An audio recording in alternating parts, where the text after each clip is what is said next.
ఇప్పుడు చికెన్ పచ్చడి అయిపోయింది, రెడీ అయిపోయింది, పక్కన పెట్టుకున్నాను.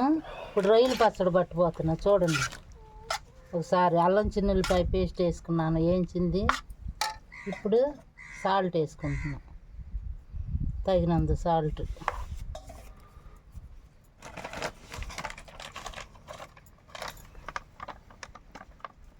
కాస్త పసుపు సరిపడంత.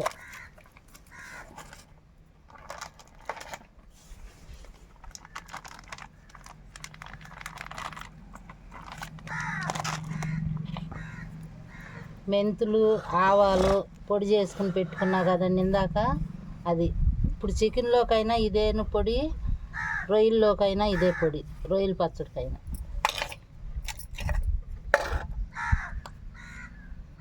జీలకర్ర పొడి,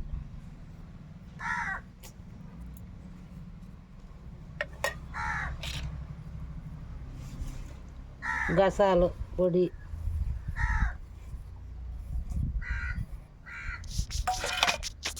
గరం మసాలా పొడి, చెక్క లవంగాయి మిక్సీ వేసి పెట్టుకున్నా.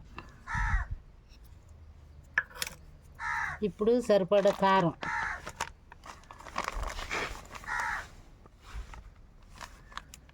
ఇదిగోనండి. కారం చూసి మనం ఇష్టం ఎంత తింటే అంత కలుపుకోవటమే.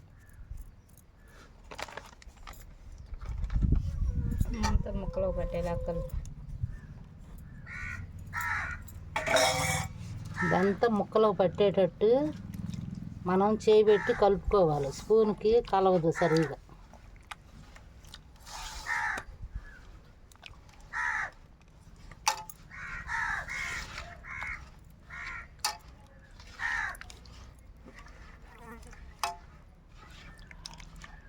ఇలా కలుపుకొని రొయ్యల్ని,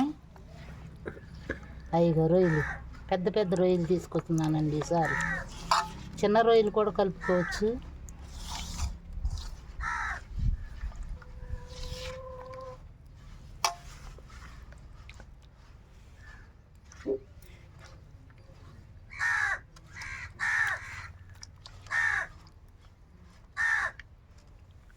అంతా చల్లారిపోయిన తర్వాత నిమ్మరసం కలుపుకోవాలి. కొద్దిగా వేడిగా ఉంది, కొంచెం ఆరినాక కలుపుకున్నాం.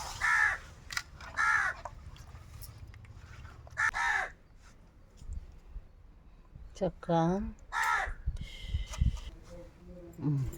ఇప్పుడు నిమ్మరసం వేసుకుంటున్నానండి సరిపడ్డా. చూసి మనం సాల్ట్ అది చూసి వేసుకోవటమే. నిమ్మరసం, పులుపు, కారం మనం ఎంత తింటే అంత కలుపుకోవటం. ఇక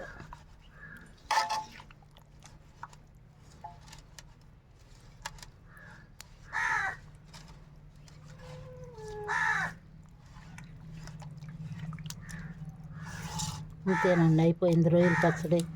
చికెన్ పచ్చడి, రొయ్యల పచ్చడి రెడీ అయిపోయింది. ఇంతే.